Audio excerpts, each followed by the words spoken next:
Seeing as coronavirus is probably keeping a lot of people at home, I thought I might as well do a little story time video. So if you're interested more in the kind of like fitness content and the rest of it, then this video is probably not for you. But actually, first off, before we go into the video, I'll do the same thing as I did on my Instagram channel. So a couple of tips. If you're somebody that normally works out and you train and you want to get some workouts done, you can do home workouts, which is great, but maybe have a think, ask around whether there's people with their home gyms, because you'd probably be surprised with the amount of people that have home gyms near you. So drop them a message, put like a message on like the local group Facebook chat or something. Stay hydrated, drink plenty of water. Hot drinks as well are supposed to be very good. Transition your diet over to, if it fits your macros, probably easier with the change in food situation, with people stockpiling. And try not to stress about it, like everybody's in the same boat, you know. What is stressing about it gonna do? Absolutely nothing, so don't. Anyway, so story time. Now I'll take you back to 19-year-old Simon when I was traveling through Southeast Asia on a ship. So after I finished sixth form, I went on this ship, went traveling for 13 months, saw loads of different countries, got really like immersed in different cultures. It was awesome, it was really cool. Certainly like learned a lot of like life skills. Yeah, so the way in which it worked was you work on the ship travels around to different ports.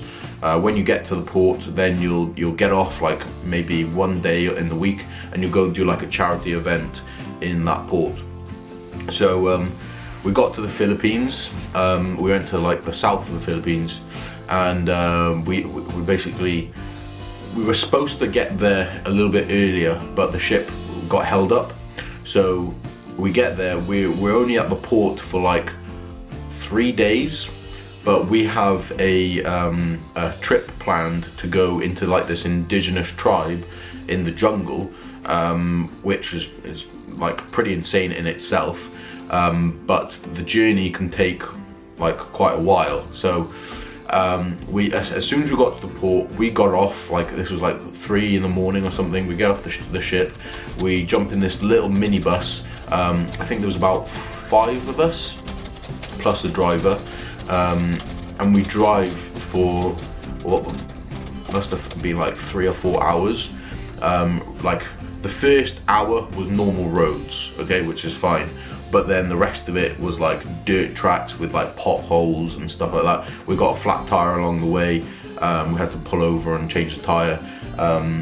Actually, we pulled over and then we had to phone somebody to go pick up another tire to then bring it, to then change it. But anyway, so after 4 hours of travel in this car, we get to this like base camp, which is like, it was created by a small charity as well, but basically they're like a camp in order for people to kind of go there and learn a little bit about language and maybe get food and stuff like that from the like tribes. We're here in Rangsang, and we're just stopping off at this Waiwan base before we go up the mountain. So tomorrow we have a 8-hour hike tomorrow, so we're going to get up pretty early for that. This is our bathroom.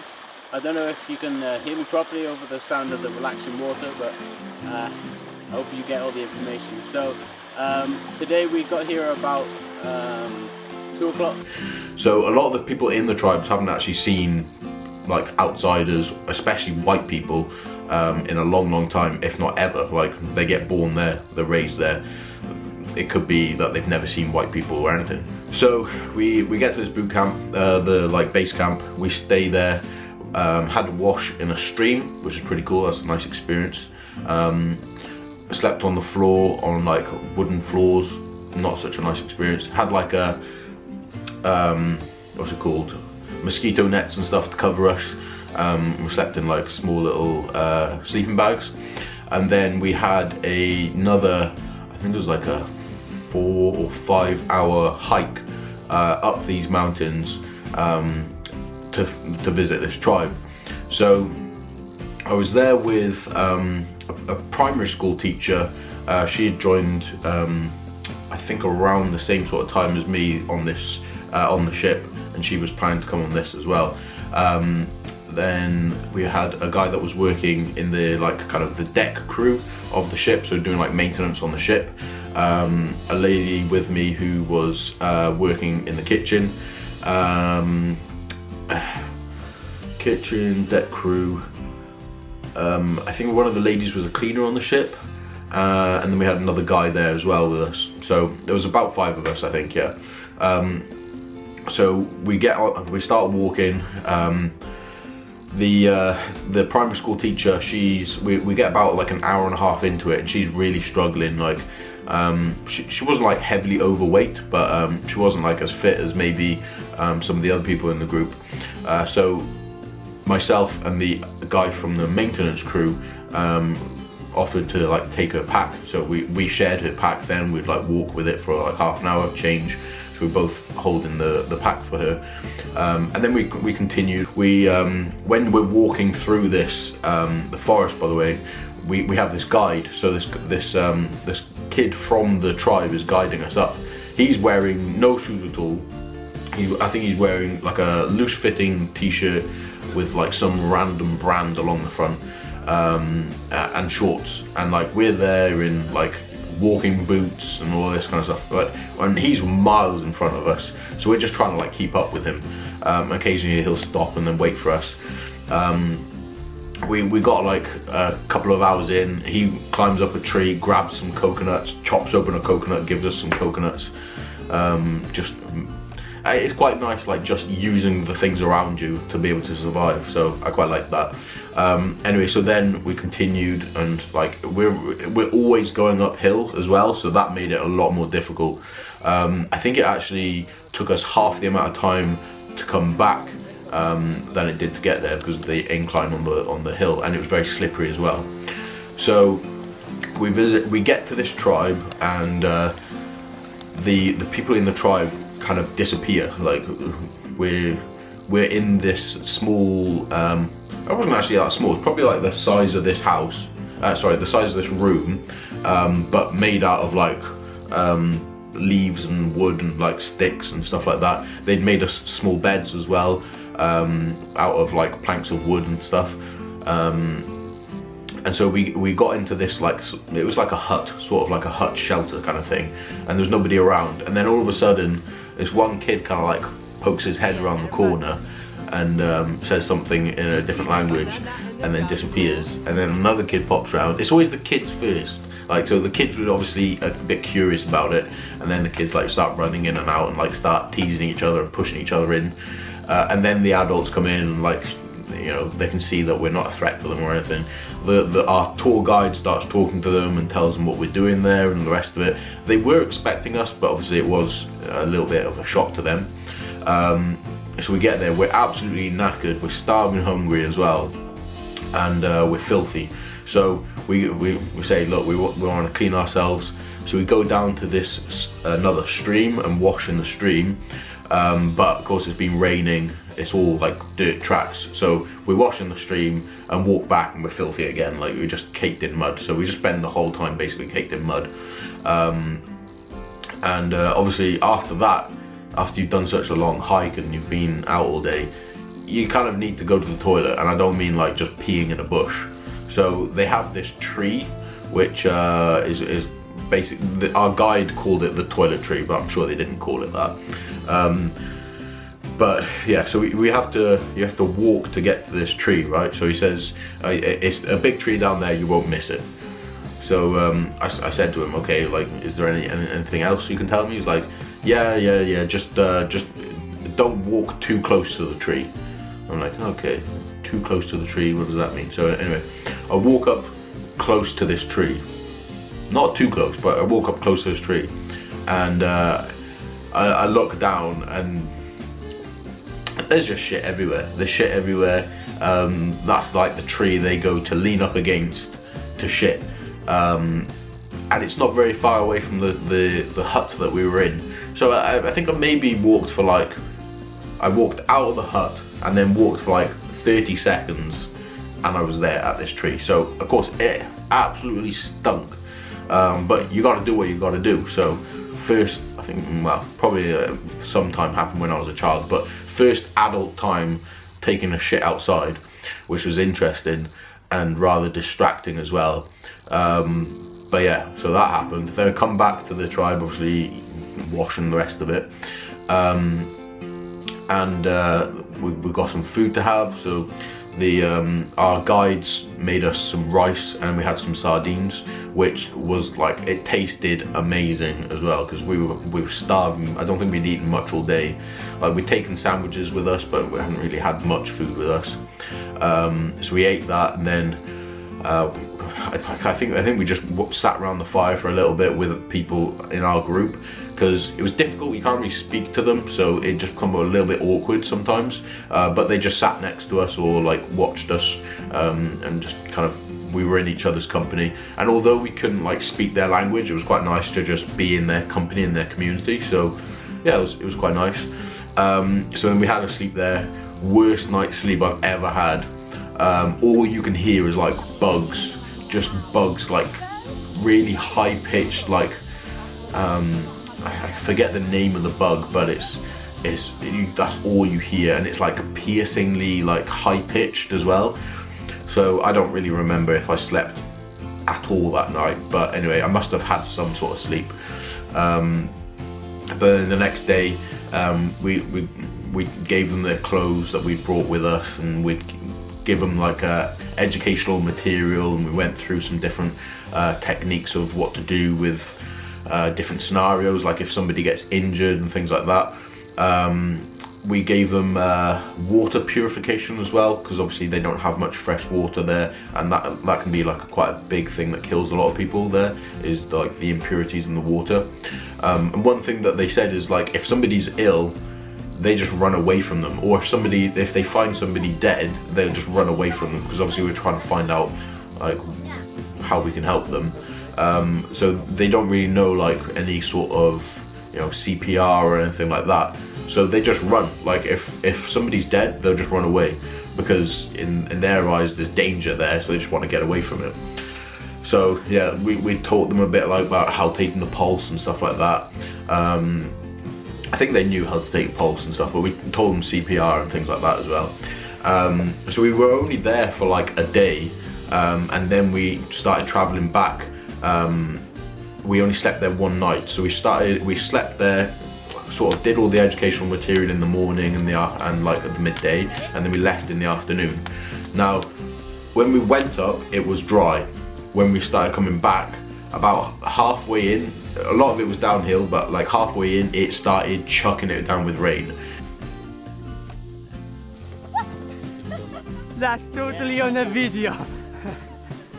That's number 4 for the count. That's number 4. Number 2. No, it's number 4. Vicky falls 4 times. Hey Vicky, hey. We're carrying this team.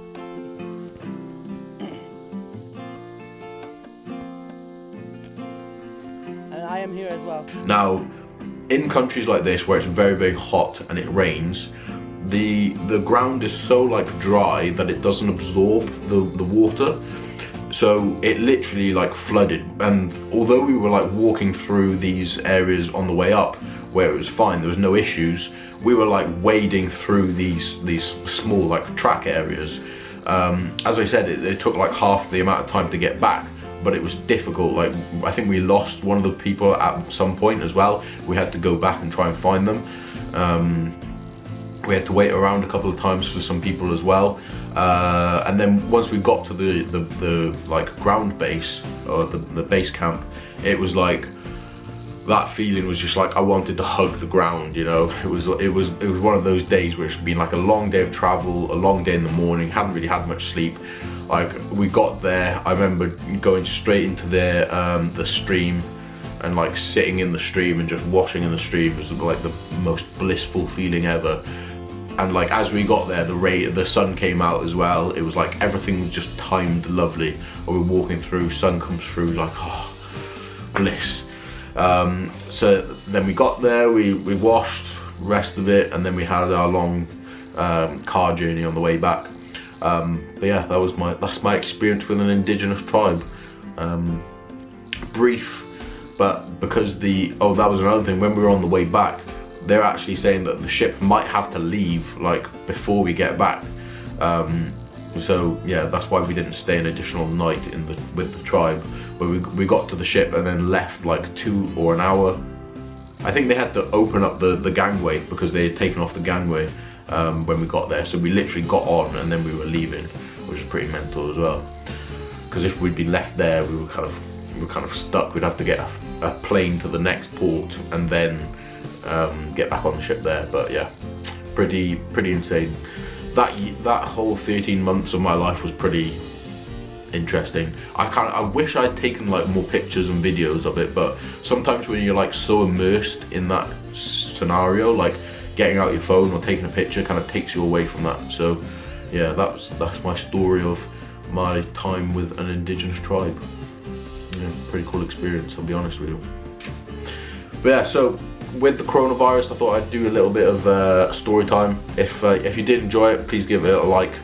I don't know, maybe share it. Maybe somebody else would like that kind of story or not. It's not like a great story, but it's a story which I hold closely to my memories and my heart. It was a very cool experience. But yeah, thank you very much for watching. I'll try and do some more of these if you enjoy it. But yeah, I'll speak to you soon.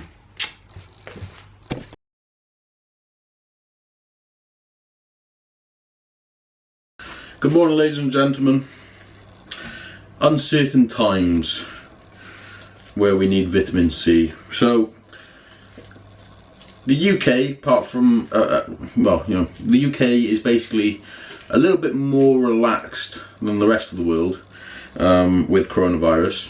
Whether that's a good thing or a bad thing, we'll find out.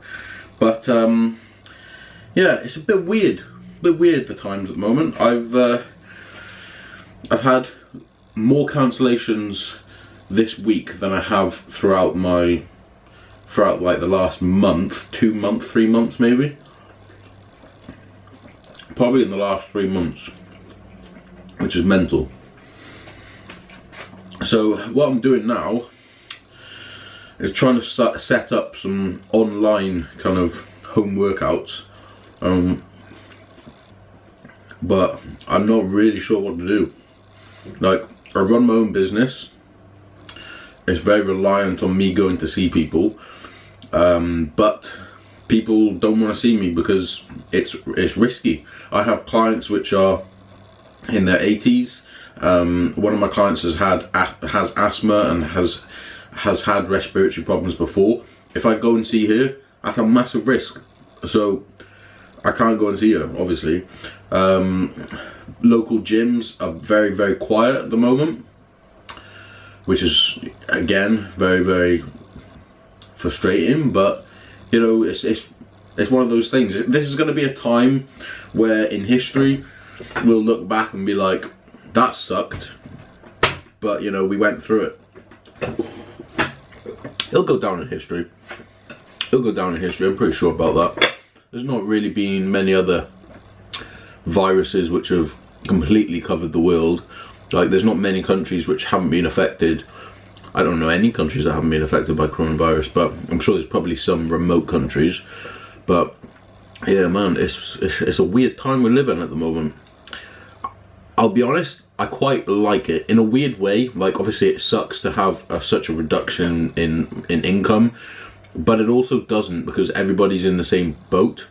And also it's kind of exciting. Like, it's not the same as when you go to school and then school's like snowed off, because like obviously people can't get in. It's not the same as that kind of feeling, but it's similar. It's like we can do whatever we want in a way. Like, if you haven't got a job anymore, if you've had a massive reduction in your workload, you could do whatever you want right now. You could learn a language, you could learn a skill. My face looks a lot leaner already, doesn't it? As for the diet, God, I don't know what I'm gonna do. My motivation to actually diet has dropped dramatically.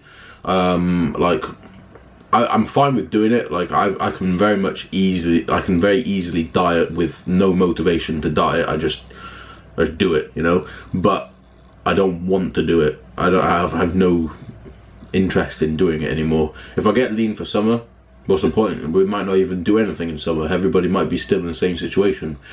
I'm definitely not going to be doing any competitions this year, so that's a massive motivation drop as well. I know this is like first world problems, so if somebody out there has coronavirus and you're ill and you're watching this, tell me I'm an idiot. I know it's first world problems, but I'm just telling you how this is affecting me, which is a bit selfish, but hey, this is my YouTube channel. Weird times. I'm gonna go to the gym and do some cardio later on today. Do a little bit of abs. Actually, I might not do. I'll go for a walk in the fresh air, because yeah, it's good to get some fresh air. Today is my rest day. Tomorrow I'll be doing legs, but weird times. So let's move. We'll move to a different location. These oranges are delicious. I'm gonna have another one. The duvet over there was because I was getting cold whilst I was doing my check-in, so I wrapped up a little bit. And the blow-up mattress over there, well, me and my girlfriend, we made a little den. Well, we've been making a little den, so it's just quite nice in the evenings to watch a little bit of TV whilst on a blow-up mattress. Anyway,